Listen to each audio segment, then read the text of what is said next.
Good morning. It's an honor to be here. I want to thank President Trump and Senior Advisor Ivanka Trump for their leadership and steadfast commitment to the fight against human trafficking. The scourge of human trafficking is a stain on all of humanity. It invades borders, destroys communities, and robs millions of their human dignity. Faced with this great challenge, the Trump administration is committed to protecting survivors, prosecuting offenders, and ending modern-day slavery. However, governments cannot act alone. Human trafficking is a global crisis and requires global solutions across all sectors of society. Partnerships with faith-based organizations are critical in turning the tide. Faith-based organizations serve as lifelines for some of the most vulnerable people on the planet, including victims of human trafficking. They have an unrivaled ability to build trust with survivors and to provide care and rehabilitation. Like the United States, the Holy See understands and appreciates the powerful role of faith-based organizations in eradicating modern-day slavery. Indeed, Catholic organizations are among some of America's best partners in this endeavor. The U.S. Embassy to the Holy See works with the global network of the Catholic Church, which extends to more than 1.3 billion people worldwide. For example, as an embassy, we promote and support the courageous work of Catholic sisters. Our grants have funded anti-trafficking programs for women religious in 36 countries. Recently, we established an anti-trafficking training course for a global organization called Talitha Cum. Talitha Cum is comprised of over 2,000 Catholic sisters in 92 countries, all working to combat human trafficking.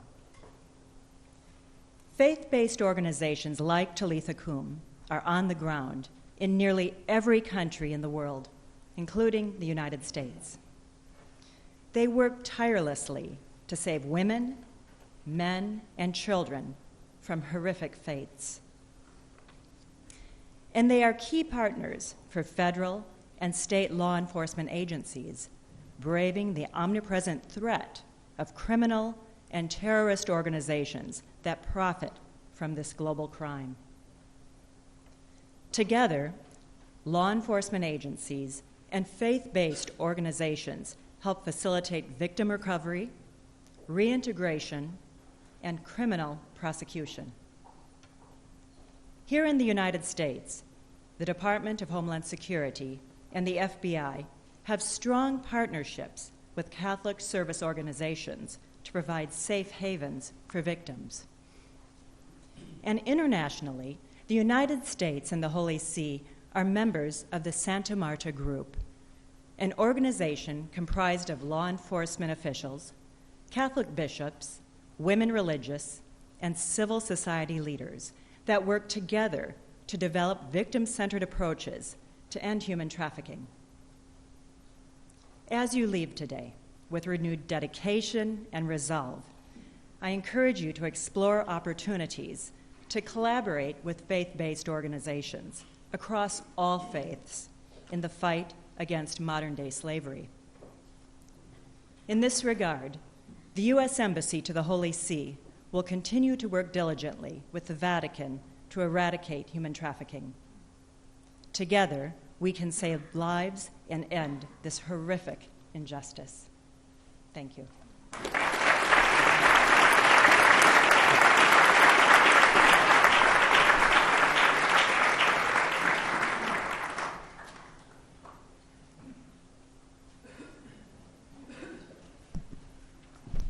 Please welcome to the stage the panelists for our second panel, moderated by Ambassador at Large, Office to Monitor and Combat Trafficking in Persons, John Richmond.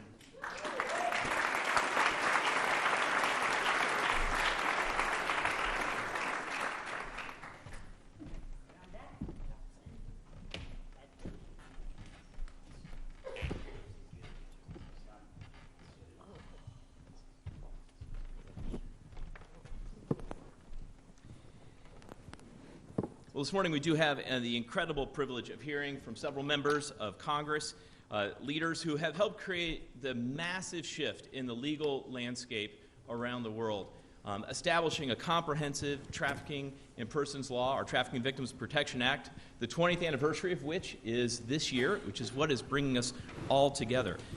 It defined human trafficking to include both labor trafficking as well as sex trafficking. It includes trafficking offenses against children and adults. It makes sure that we're thinking about both domestic and international trafficking, and dispels some common myths, like the idea that trafficking involves the movement of people. It doesn't require the movement. It just requires coercion. This is a crime that there's something we can do about. I'm grateful that the law gave us the 3P paradigm that we still use today, this idea of prosecution, protection, and prevention. Three inextricably important and mutually reinforcing ideas that help us in this fight. So with this incredible panel, let me start with Congressman Smith. Congressman, you were one of the earliest champions of the bill, and you introduced the bill that ultimately became the Trafficking Victims Protection Act. I'd love for you to tell us what was going on in the late 90s. What prompted you to be an early champion of this work? And how has the Trafficking in Persons report that was created and mandated by the law that you helped champion making an impact around the world? Mr. Ambassador, thank you so very much, and thank you for so faithfully implementing the law and doing above and beyond what was even articulated in the statute and statutes that followed. You know, I've been in Congress now 40 years, and in 1982, I introduced my first anti-trafficking resolution targeted at the Soviet Union. The use of gulag labor there was horrific. Commissioner Von Raab, who was then the Customs Commissioner, had a number of products that he wanted to put an import ban on. So I did a resolution that passed in the House. A few years later, Frank Wolf and I went to Perm Camp 35, the infamous gulag where such great people like Natan Sharansky had spent so many years of their life. But again, the gulag system was all over the Soviet Union, and exporting of those products was occurring. A couple years later, after Tiananmen Square, Frank Wolf and I again went to a prison camp in China and saw 40 Tiananmen Square activists under the false banner of reform through labor, forced labor, making goods that came to our markets, including jelly shoes, which were very popular then, socks. We came back with samples, got an import ban on that. A couple of years later, in 1996, I introduced comprehensive legislation on child labor. And unfortunately, it had the same template that we put into the TPVA, and that is name names and then sanction those countries that either do not enforce the law or if they don't have a law at all on child labor. I had Kathy Lee Gifford testify at one of the hearings. She had products in Central America that were, unfortunately, the result of child labor being sold in our stores. Next, 2 years later, we got the bill passed in the House, failed in the Senate, never took it up. Great people like Michael Horowitz came into my office. We had great meetings. What an advocate he is and was for human trafficking. My staffers, David Abramowitz on the Democrat side, and Joseph Reese, who was our first ambassador to East Timor. We worked on legislation to finally say, enough. We're going to combat trafficking here, overseas. We will also make it a whole of government, so nobody is excluded in the government, and have real penalties up to life imprisonment for anybody who exploits a child, and anybody through force, fraud, or coercion hurts a woman or a man. But sex trafficking is obviously one of the major focuses. As Kalitza said so well, you know, there are about 5 million women, and mostly women and children, who are sex trafficked, about 20 million, according to the ILO, who are trafficked because of labor. And, of course, there's an intermingling so very often. But the legislation was very hard to get passed. The previous administration then did not want the TIP report, which you do great work in putting together so that the 3 Ps, the narrative on each and every country, says how they're doing on prevention, prosecution, and protection, with a set of recommendations that follow as well. They said, just put it into the human rights report, the country reports on human rights practices, which would have been a step. We said, absolutely not. My friend over here, Sam Brownback, took the bill up on the Senate side, his own bill, and we did a merge purge at the end. But it was against serious odds. That administration did not want to have sanctions. Sanctions are embedded in the bill, as you know so well. It covers everything, and it's making a difference. There were times when the TIP report was less than stellar, 2015 in particular, but you have done a magnificent job. It is the gold standard, and I know for a fact, because you do as well, we meet with delegations all the time. They don't want to be on Tier 3. They don't want to be shamed for their egregious complicity in human trafficking, sex or labor, and they want to be above that. Plus, there's the sanctions piece. So I want to thank you again for what you have done. There's so much more to be done. Finally, government to NGOs, and the NGOs have been indispensable in all of this. Secretary, or I should say Ambassador Gingrich, thank you for the faith-based emphasis you have made, because that, I think, is indispensable to ending this terrible plague. And we've had Delta Airlines testify at hearings. They're doing a tremendous job. But the private partnership now, just yesterday, Deb, who was here, she did a tremendous work, it is doing a tremendous work, as is Homeland Security, on training people to be situationally aware. R.W. Barnabas and Hackensack Meridian, two large networks in my state, are training their healthcare workers. And we know from the 2014 Laura Lederer study, and I'll finish on this, they've made it very clear that 90% of all the victims of sex trafficking go to a healthcare facility. 63% go to an emergency room. So if you have healthcare professionals who are situationally aware, and we need to share this as you are with overseas partners as well, there is a point of contact for victim identification, God willing, intervention, and then on to the road to recovery. So thank you.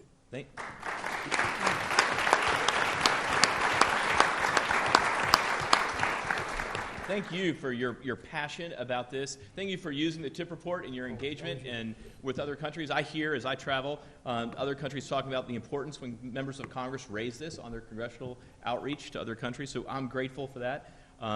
And you might be encouraged to know there are original members of the Trafficking in Persons Office here today that opened the office when it first started based on the Act. And as you mentioned, I know that you had allies in the Senate. And Ambassador Brownback, you are certainly one of those as you brought this bill forward on the Senate side. And now I get to work alongside you at the State Department in your new role as Ambassador at Large for Religious Freedom. And I'm grateful for your wise counsel during my time at the State Department. I've certainly benefited from working with you. But I'd love to know what motivated you, and what were your thoughts as you began to think about the Trafficking in Persons Act from the Senate perspective? How have you seen it be used? What are we doing well, and what do we need to do differently? How do we need to adjust as we're moving into the future?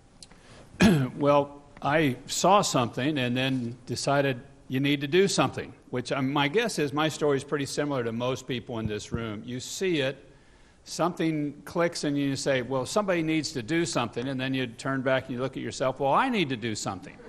And did it. Gary Haugen showed up at my office when he was heading the IJM, which I believe he still is. I don't know if Gary's here or not. And he laid a lock on my coffee table. And he said this was taken off of a brothel in India, off of a room where a 12-year-old girl was locked in here, and then the lock was taken off when a customer would come, and she was locked in there at night.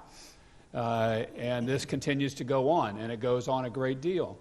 I had a great staff member, Sharon Pate, at the time, that was really working this issue, and we formed a partnership with Paul Wellstone, who he and Sheila, his wife, were both involved in this, and they were seeing women being trafficked from the Ukraine into Minnesota.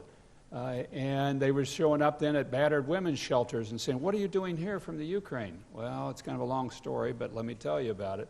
And did. And together we formed a partnership. And behind and on that partnership also, the private sector was, we had Gloria Steinem on that, Chuck Colson. And we would go around to other members in the Senate and say, we've got Gloria Steinem and Chuck Colson on this bill, and Paul Wellstone and I are doing this. And they'd say, just sign me up, I don't care what's in it. If you guys agree on this, we'll go forward. But that's really the point of it. This is an issue that just knows no political boundary. This is a complete human dignity issue about somebody that's just been put in a horrific circumstance and condition. And being from the state of Kansas, and I have my Kansas City Chiefs socks on, my mother grew up on the property where John Brown would stay when he was in Kansas during the Bleeding Kansas. We're fighting against slavery in those very early days. And I'm looking at that heritage and saying, I've got to be a part to end this modern slavery, just like you've said that to yourself.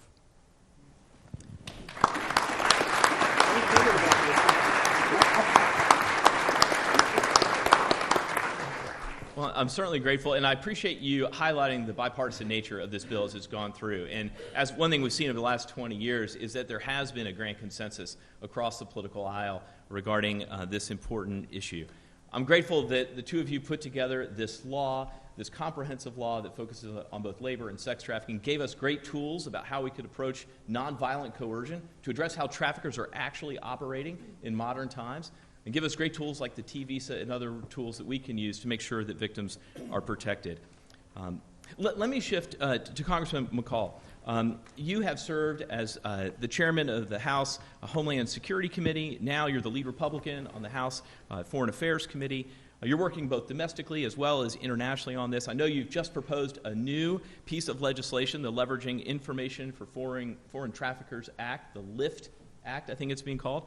We'd love to hear more about that and how you see the role of the U.S. Advisory Council and survivors that are here today, but also survivors around the country and around the world, and how they speak into this issue. What needs to be done as we look into the future? Well, thank you, Ambassador, and thanks for having me, and thanks for your service, and Ambassador, and Congressman Ted Poe, who was on Foreign Affairs, did so much on trafficking issues. It's good to see you again.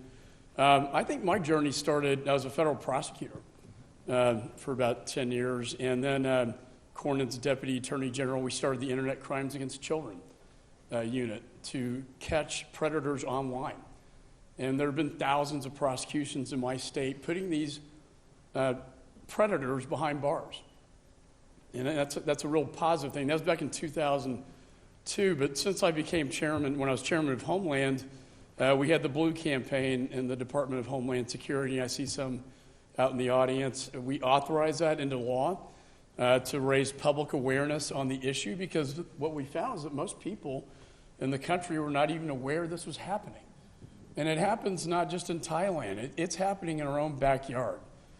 And I want to recognize Courtney Litvak, my human trafficking survivor, who came back to us a year ago, who has a special place in my heart and a special story to tell, because you have to hear these stories. This happened outside of Houston, Texas, and suburbs of Houston and Katy, Texas. If it can happen in Katy, Texas, it can happen anywhere in the nation. And so the Blue Campaign has done a great job coordinating with law enforcement, public awareness. The other bill is the interdiction for the protection of children, which takes my DPS, my Texas DPS model, where a lot of these troopers make the traffic stops. But if they don't know how to identify the warning signs that, hey, this is not this girl's father, or something's in that car that doesn't really make sense. And they have a training program that we want to take nationwide with a grant funding component to it, so that we can capture and arrest these evil monsters, and get them off the streets. Finally, the LIFT Act, leveraging information on foreign trafficking.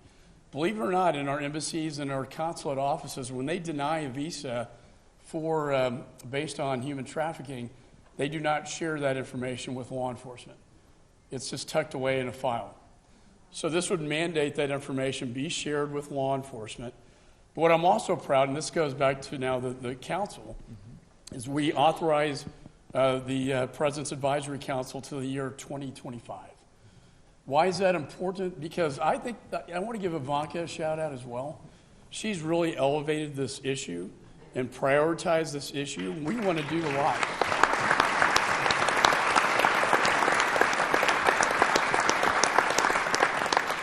We want to make this council really mean something, not only for the executive branch, but for policymakers in the Congress, so we can get the advice And I've learned so much from just Courtney about the process and how it works.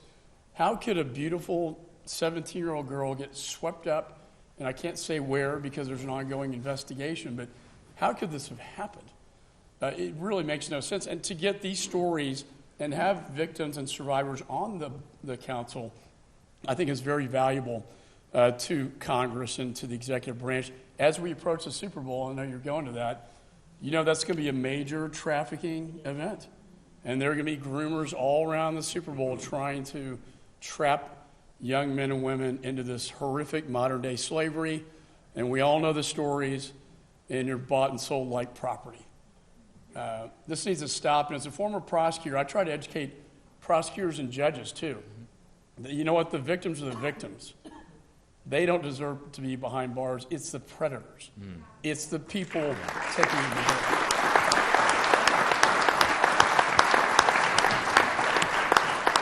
And they need to be behind bars for a very, very long time. No, I so appreciate you highlighting both the role of the Advisory Council and the fact that you're trying to extend its life in the LIFT Act. The council has been so valuable to me personally, and I think it's been valuable to the administration as well. And I also hope that, that folks hear the message that you're saying about the principle of non-prosecution of victims, that victims should not be prosecuted or penalized in any way for the unlawful acts their traffickers make them engage in. I think that's a really important point. Let me shift to Congresswoman Wagner. During your time in Congress, you've been incredibly focused on online exploitation of women and children as well as men. I know that you're personally interested in some of the work in the Philippines. I know the State Department has a robust child protection compact with the Philippines, where the Philippines puts skin in the game along with our foreign assistance, where we work together in order to actually stop traffickers and protect victims.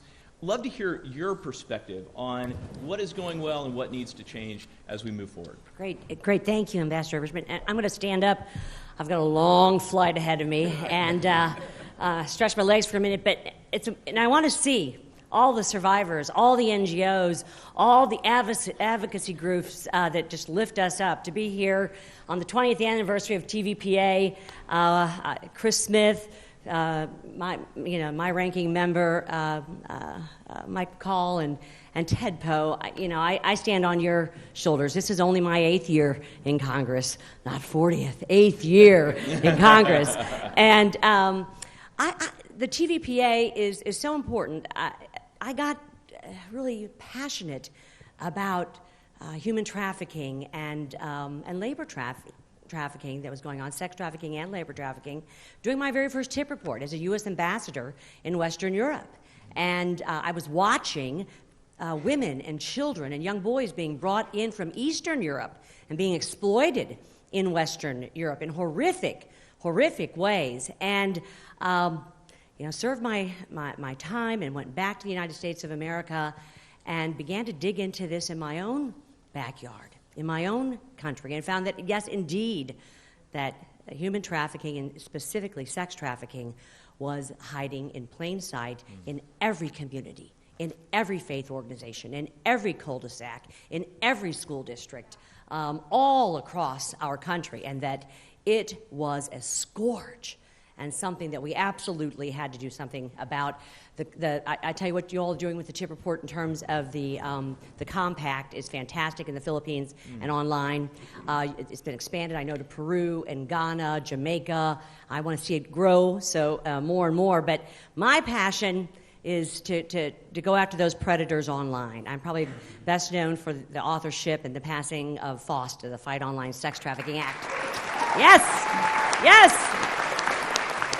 You all know, you were there. They said it couldn't be done, and we did it. It was a life's work. I have to say, it truly is. To be able to give tools and resources to our law enforcement and prosecutors that allow them to go through the sex trafficking statutes and the prostitution statutes to fight this criminal enterprise. It allows justice for our victims at last, and it did something they said could never be done, which was to go in, and Congressman Poe knows, to go in and amend the Communications Decency Act, Section 230, to make Congress's intent very, very clear. We never meant through the CDA to make the internet an red light district. If it is a crime offline, it is a crime online. Period. Full stop. So we have, it's been now, gosh, President Trump, and with the help of Ivanka and so many others, the president signed this into law in April of 2018. So it's been about a year and a half, and the disruption has been amazing in a good way. We brought down Backpage.com with a 93-count indictment.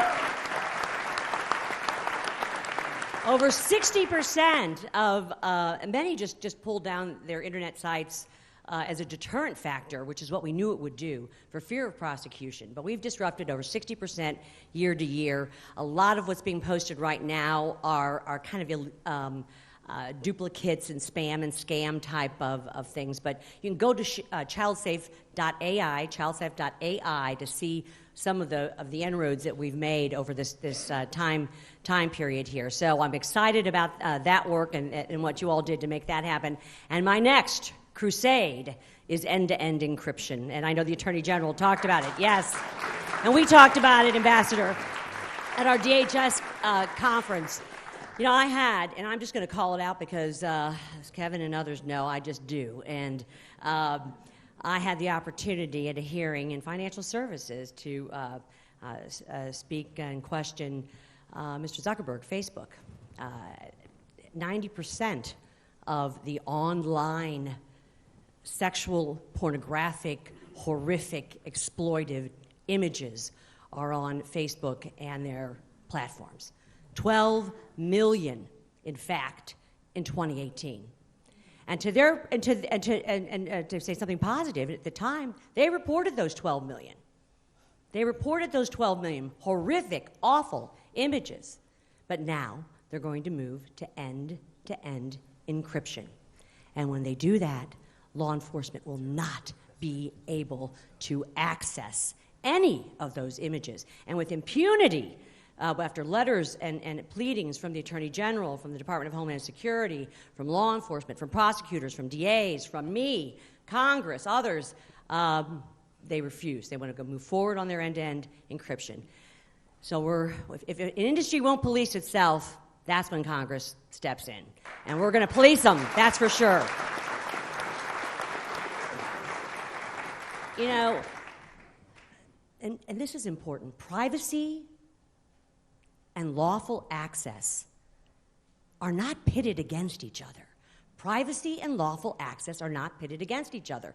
The Fourth Amendment gives us a lot of broad privacy rights, but you know what, it's not warrantless, all right? And we have to have a way to make sure that people's privacy is protected, but that also law enforcement has a way to keep our children, our women, the most vulnerable in our society, safe. That's what we're going to do with this legislation. So that's where we're going next. I thank you for the time. I thank you all for what you do. We all stand on your shoulders and are grateful for the advocacy group work. My great staffer, Rachel Wagley, back there, about ready to give birth any minute now. She helps author so much of what goes on here. I'm just grateful to you. I'm grateful to our State Department and for the TIP report. And what you're doing online now with the Compact is really great, and I want to see it expanded. So I thank you. Thank you.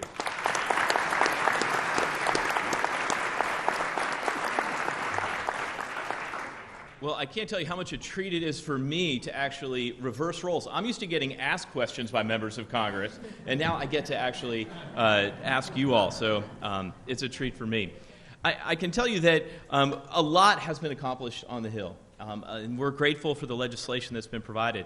Shortly after the Trafficking Victims Act became law in 2000, the United Nations passed its protocol against trafficking in persons. And I'm grateful today that the head of the United Nations Trafficking in Persons program is actually here with us. Grateful for your partnership over the years and look forward to continuing to combat this with you. It's one of the most widely adopted international protocols. There's over 175 countries that have signed up. There's only about 15 to 18 countries that haven't, which is just remarkable. And since then, we've had over 150 governments around the world have followed the United States and passed trafficking in persons laws, comprehensive laws.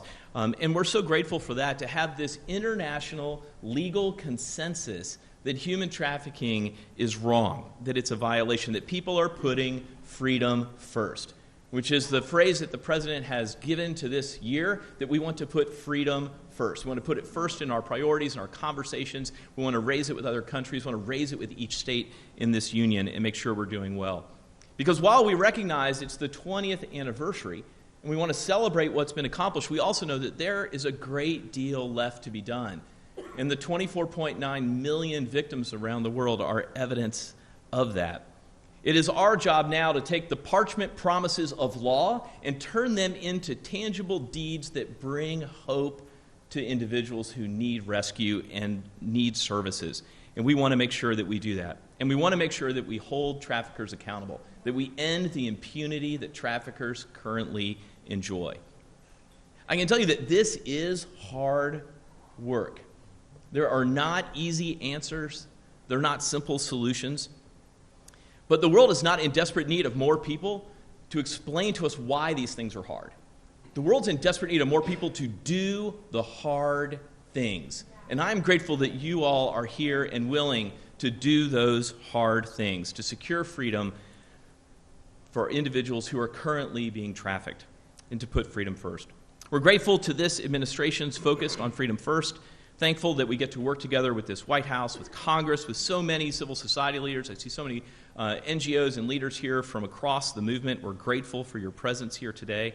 And we're grateful that as you leave here, you're going to receive a commemorative book of the last 20 years that highlights the history of what has gone on here in the United States, how the act was formed, early stories from Congressman Smith and Ambassador Brownback about their days along with their colleagues from both sides of the aisle. It's a retrospective of what has been accomplished and really a call to each of us that as we pivot into the future, we have to do more. That what we've accomplished so far is not sufficient. There is more to be done, and I'm grateful that we get to be in this fight together. So thank you all. Thank you.